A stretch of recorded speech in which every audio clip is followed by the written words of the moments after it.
Okay, in the context of a series based on meditation and prayer, I thought I would talk today about guidance.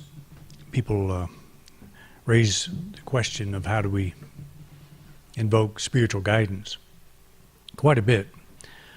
And if they don't just outright ask how you do that, usually come with a question of how to resolve some problem in life.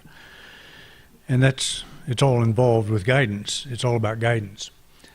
And I would like to take a little bit different approach to it than we might normally think of when we're thinking of spiritual guidance.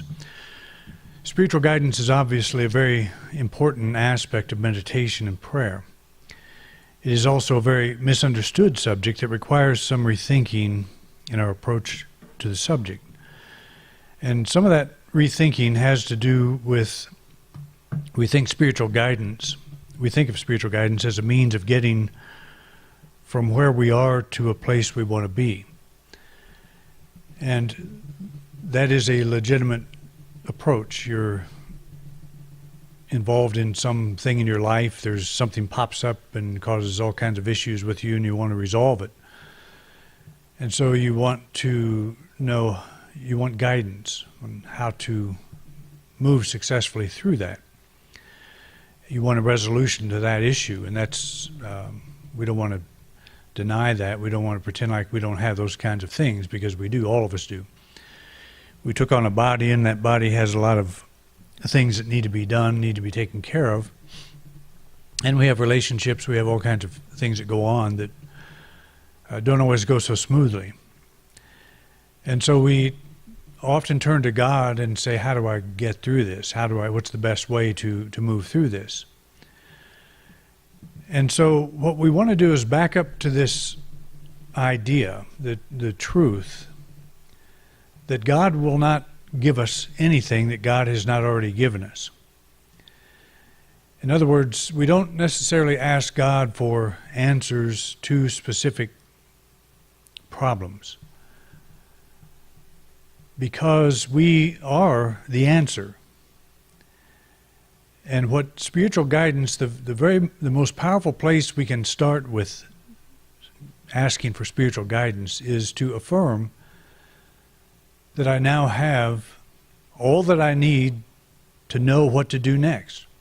I now have all the intelligence, all of the understanding that I need at this very moment to take the next step. Can I see what I'm supposed to do? Not always. That's part of the reason we get a little bit nervous. We can't see around the next corner. And so we say, okay, God, I can't see around the next corner. Give me the vision that allows that. And God basically says, well, you're not there yet. You're not around that corner yet. You know, I shared the story with you on our trip to the Grand Canyon, into the Grand Canyon. Audrey can attest to this. She was there, but she was a little bit smaller. Well, we went down to the canyon. You know, it's real easy to go down into the canyon because gravity is working for you and all that. But coming back up is a little more challenging. And so on the way back up, I started having trouble with sun, that is heat. I was getting ill, heat stroke that was trying to happen. And I had a knee that went out. I didn't even know that I had, that was about to go out. And so every step for me became pretty excruciating. Audrey was having a blast. She was off with a German family, I think, somewhere else, and we didn't even know where she was. But when kids younger like that have a lot more well, you know how it is. But coming out of the canyon was a tough thing. But I found myself, instead of looking up at the rim, to get out, how much longer is this going to last? I started focusing on each bend in the trail. All I have to do is get there. And what guidance really was about in that particular case was just bringing my awareness back, stop longing for trying to be somewhere else. And that's the biggest challenge that we have, because I would have loved to have had a helicopter come in and take me out of there at that moment. this guy rode by on a mule, and I said, I'll give you $500 for that mule. And he said, no way.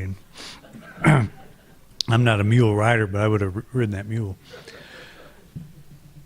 You have to do this, and we were not in any kind of shape to be hiking the Grand Canyon. I think it was a 12-hour hike. It turned out to be a 12-hour hike, and I would not ever do it again. It's much better from the rim, I'll tell you that, if you haven't been down in there. But if you are an avid hiker, do it. But just don't do it in one day like we did. But you focus not on the whole thing, the ultimate thing that you want sometimes. You bring your awareness back into this now moment, because this is where your power is. What gives you the power to take that next step? It's all here.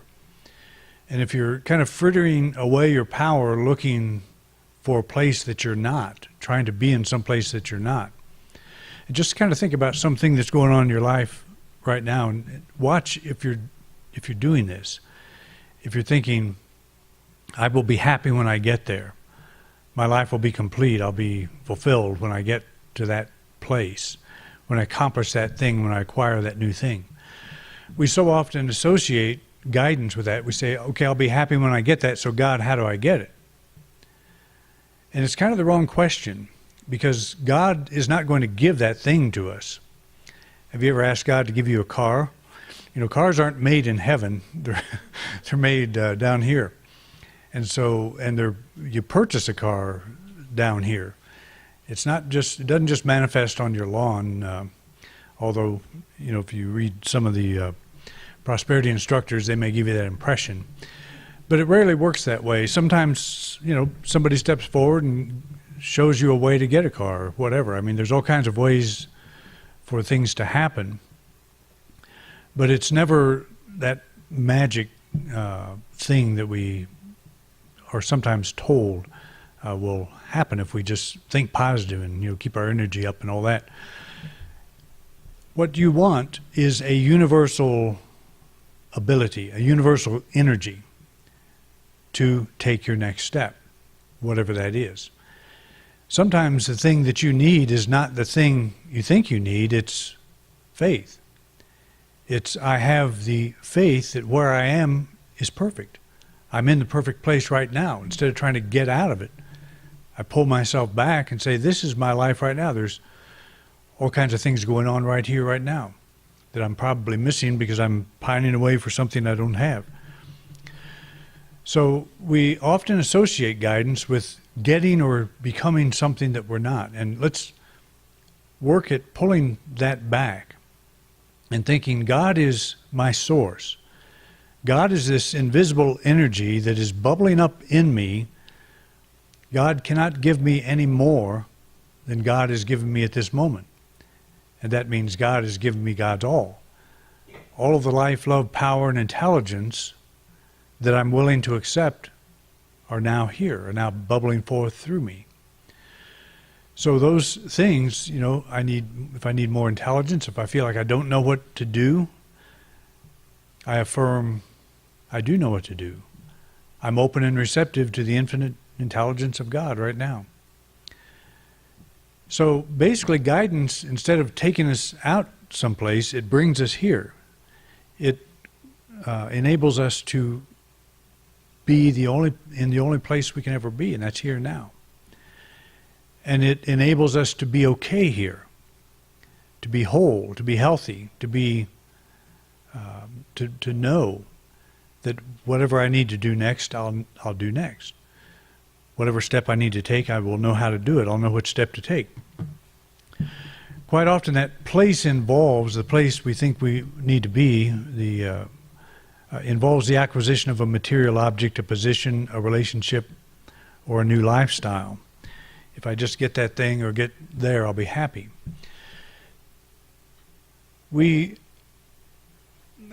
Jesus talked about God and mammon as if God is good and mammon is not. And if we are praying for mammon, praying for material things, that we are making a mistake. And I don't necessarily agree with that.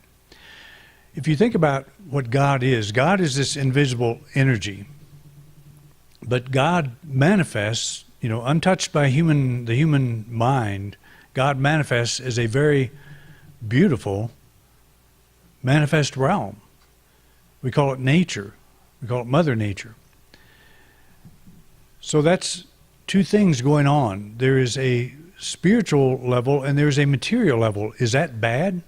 Is the material level bad? Is it bad that the material level is cared for? If it finds the proper nourishment, if it finds the proper energy and sunlight and draws nutrients from the soil or whatever it does, that's mammon, but is that bad? And mammon really is the idea of worshiping something. And to worship something means to look at it as if it is something greater than you.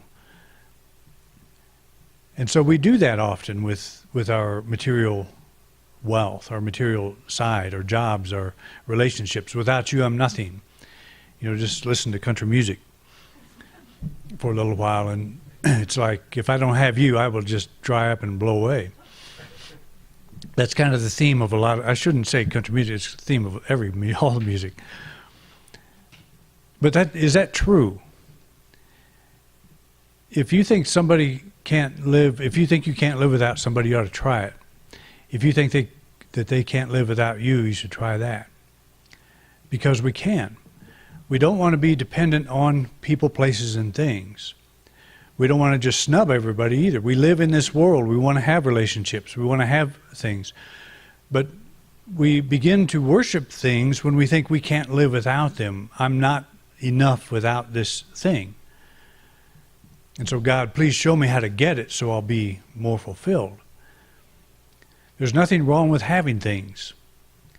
It's when things have us that we run into problems, I think. It's when we think we can't live without them is when we run into problems. And why do we run into problems? Because we stop looking to our source, our power.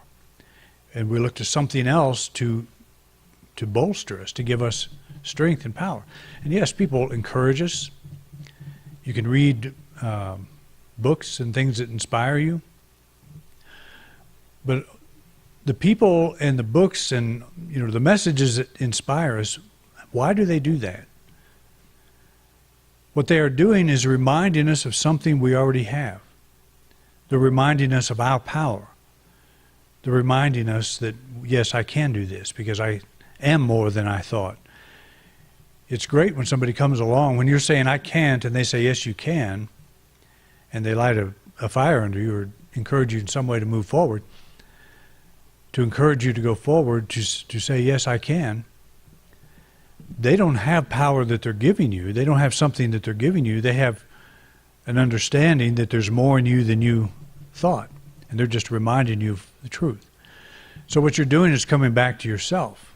You're coming back to your property, to your place, and you go forward from there. And it's interesting. I've been in that situation many times where I thought, well, I'd like to do this, but I don't think I can. Somebody comes along and says, yes, you can. And so you start doing the thing, and pretty soon you start getting all kinds of ideas, energy and inspiration. And you realize you can not only do it, you can do it well. You can enjoy it. You can actually become more of a person because you're letting yourself out. And that's really what guidance is. Spiritual guidance. It's not about acquiring things. You'll probably acquire the things that you're after. But it's first about reconnecting with your source. So we're not praying for something, for guidance. We're not praying for something outside of ourselves. We're praying for an awakening to who and what we are at the deepest level. What is often missed in this process of asking for guidance is the state of being we hope to achieve with our acquisition. We believe the attainment of a thing will make us feel better about ourselves, and that's pretty important. I've acquired a lot of things in my life, and they bring a smile sometimes. They bring a lot of joy and excitement. But how long does that last? It never lasts that long. And that doesn't mean, to say that because it doesn't last long, we don't acquire things. But it doesn't change the character of your being. It doesn't move you deeper into an understanding of what you are at the deepest spiritual level of yourself. So it's important to separate from, and the way we separate things from what it is we're actually trying to accomplish is to simply ask yourself, how would I feel if I had that? What is it I'm really after? What is the joy that I'm seeking? What is this experience that I would like to have? And it's kind of interesting, if you were asking for a thing, say $10,000, and somebody set you down and blindfolded you, and they brought $10,000 in and set it right next to you and you didn't know it, would you change? It's there in your presence, but does that $10,000 have the power to do something to you? If you don't know it's there, no, it doesn't. So that's not where the power is. The power is in thinking what you could do with $10,000, how you'd feel with $10,000. And $10,000 today is not much. I should have said 10 million, but you see what I'm saying? Power's not in the thing, but there's nothing wrong with the thing. The power is in you. And you take the blindfold off and you see the $10,000, suddenly you see possibilities for more things that you can do and have. It changes how you see yourself, in other words. So can you have that same kind of experience without the $10,000? That's the question. What is it I'm trying to get? Am I trying to overcome some problem with my self-image, some self-image issue? Where if I get in that club or whatever, I'll be part of the group and everybody will love me and I'll feel a lot better about myself, kind of thing. If we're playing those kinds of games, we will never get enough. Nothing will ever be enough. We'll get in the club, become the president, and still not quite be happy. It just doesn't do it. So we say, okay, what is it that I'm looking for exactly? And that's where our guidance begins. It's what is it I'm trying to accomplish here in how I feel about myself? What is keeping us from feeling complete in this place we stand today? Only our belief that we need something added to become happy, or that we need to be in some other place. I can't be happy in Grand Junction. I've tried, I just can't do it. So I got to move to, where would I be happy? I can't think of where I'd be happy. I'd move somewhere else and be happy there. Life just isn't working here. And you may have had this experience where you actually make that move and you go live in that place for a while and it's all wonderful for quite a while. And pretty soon you find that you actually move there as well. You follow yourself wherever you go. So the conditions that you kind of set up in one place, you kind of set up in another. So is that what you're looking for? Is it to be somewhere else so I can be all that I am? Is it possible to be in a place that you don't like and be happy? If you can achieve that, that's quite an accomplishment. You are tapping into your spiritual power if you can do that. And I've shared this story before, but I had that experience when we moved to our first church in Bay City, Michigan back in 1981. I did not want to go to Michigan. I did not want to go to that particular place. But it all worked out where that's where it looked like we were going. And so we went there for 2.5 years. And I didn't like any of it. And I fought it. I just thought, I wish I was somewhere else. I don't want to be here. So toward the end of that time, I started thinking, you're a minister, you get up and talk about this stuff all the time. Maybe I ought to try practicing it. And so I started trying to love that place. Or at least I started trying to like that place, I should say. You got to start liking first before you love, because you're not going to love it if you don't like it. Just to change my whole thought. Like, my life is eternal. I'm here right now and I'm miserable. Why? Why am I choosing to do that? I'm in infinity right now. I'm experiencing eternal life right now in this place, and I'm ruining it. So why am I doing that? And I started working at being at peace with where I was. And when you do that, you start noticing things you don't see. You didn't see before. You say, well, I can't like that because that would mean I like it here. That's just not what I'm going to do. You tell yourself things that shut your creative ability down. It's pretty amazing. And we don't even know we're doing it while we're doing it. To say, I don't like this, I don't like this, I don't like this. You get up in the morning, I don't like this. Go to bed at night. Boy, I'm glad I'm going to sleep because I sure don't like this. Then you have dreams about that. You don't get away from it. So it's kind of the principle of you don't get a new cup of water. You fill the one you have. You put it under the faucet until it starts running over. That's, acknowledge your life and begin to pour blessings of gratitude into it. It's hard to be grateful for something you don't like. So you're not being grateful for something you don't like. You're learning to open yourself to the experience of gratitude unconditionally. Like you're used to saying, I'd be a lot more grateful if I was somewhere else. Well, there's nothing keeping us from being grateful where we are. There's not a thing that stops that flow. Again, you say, God, give me more gratitude. God's saying, I'm doing the best I can. You got to open yourself up. So it's not necessarily about changing the place. It's about filling the place. It's about, and that's what guidance does. How do I fill this place? Instead of how do I get out of this place? How do I fill this place? And we start getting guidance to fill this place. And one of the first things that comes along in a situation like that is you start smelling the roses again. You start seeing things you didn't see. Stop fighting. It takes a lot of energy to fight your place, wherever you are in life. It takes a lot of energy. It takes your creative power. God, give me more of an imagination. Well, God's saying, I've given you a pretty good one, and you're really messing up things with it. So it's not going to do any good to give you more of that.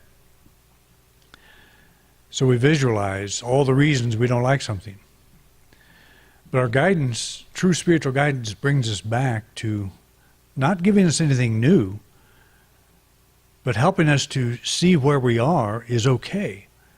It's okay to be here. It's okay to be who I am, where I am, when I am, right here.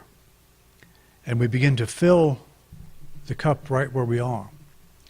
And we begin to overflow. And it was interesting because it was only a very short time after that, our headquarters called and asked if I would be interested in another place. And I was. But I was also okay with if I didn't get that place. So it was I think that's the sign when you're ready to move on. It's like you're okay either way. You're okay with where you are. That's part of guidance, is to be okay with where you are. If you think you've got to have something to make you more complete, get to that place where you're okay with what you have and with who you are. And then take another look at the thing. Because the thing that you're asking for may not give you what you want. And I have done that so many times that I know it's true.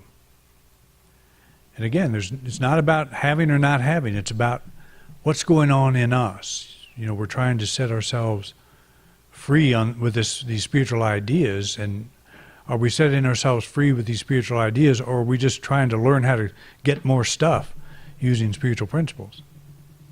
Trying to cover up that sense of inadequacy. And I think that's, we all probably are guilty of that to some degree. So it doesn't take long to figure out it doesn't really work. There's a higher way. Spiritual guidance leads us first to our point of strength, that inner center of light and peace that desires nothing more than a deeper revelation of this divine connection. And that's really it. We take our mind off the things. We don't worship God and mammon. We worship God. We turn to, and to worship God is to honor your strength, honor your power, honor who you are. When you're pining away for something, you're degrading yourself. You're degrading who you are. If you say, this must resolve before I can be happy, we're moving out of the concept, out of the idea of omnipresence. If something has to happen before I can be happy, that means I'm imagining I'm not in the presence of God. There's something less here. Something has to happen to make that presence more felt. So if that's the MO that we're going by, then we want to acknowledge that. We want to understand that. Because that is a bottomless pit. We'll never resolve everything outside of ourselves that will make us feel like strong, healthy individuals. You get to that point in yourself where you touch your point of strength, your center of strength. You touch that, and then whatever you do will be okay. If you stay or if you go. You find your point of strength first. That's where the guidance has to lead you, to that point of strength. You can just think about something you're involved in right now. You'll be happier when you get your health. You'll be happier when you get that raise. You'll be happier when you get that job. You'll be happier when you get whatever thing in your life you want resolved. Look at what you're doing to yourself if that's what you're doing. And I'm not saying this in a condemning way. This is 99% of us do this. But to look at it in a new way, just let it go. Find your point of strength and then get to the point where you say to yourself, I can take it or leave it. It's okay. I'm okay either way. That's when you have your center of strength. That's when you found your center of strength. When you say, I can go either way with this. So spiritual guidance leads us first to our point of strength, that inner center of light and peace that desires nothing more than a deeper revelation of this divine connection. And again, that doesn't mean that we just walk around trying to experience our oneness with God and nothing else matters. I'm not saying that. We live in a material world. We have material needs and desires. We're not talking about turning all that down necessarily. Although we may turn some of it down, but if you find your point of strength, you'll make that decision yourself. Do I need this? Do I want this or not? And why? Start with the idea that your first need is to open yourself to your own wholeness. Find your inner point of strength and know that you are being guided now to act, not out of fear and weakness, but out of the power, love, and intelligence of Spirit. So it's not an all or nothing thing. If it was all or nothing, we wouldn't have probably taken on a body. If it was all about spiritual stuff, why would we take on a body? We have, I believe, made the choice to take on a body to have this experience. And to have this experience, we have certain needs. We have certain things that need to be done. But those things, what pleases the body doesn't necessarily free the soul. And that's the distinction we have to make. Always find your point of strength first. Always seek first. This is seek first the kingdom of God and all else will be added. I think that's what Jesus was talking about. Seek first that center of power, that center of strength in yourself that says, I can take it or leave it. I'll be happy here, I'll be happy there, wherever I go. All spiritual guidance leads to the holy ground of the place we now stand. And I like that because that's really what it's about, is waking up to where we are and what we are at this moment. Do you feel like you're an incomplete soul, an incomplete person, because something's not resolved? Then back away from that feeling and touch your own sense of completeness. and you'll figure out how to resolve the issue. You'll see how to do it. The fulfillment we seek is present, and that's important. The fulfillment is not in that thing. The fulfillment we seek is present. That means it's always with us. It's always within. Seek this first and you'll know what to do next. Got it? Okay, thanks for coming out.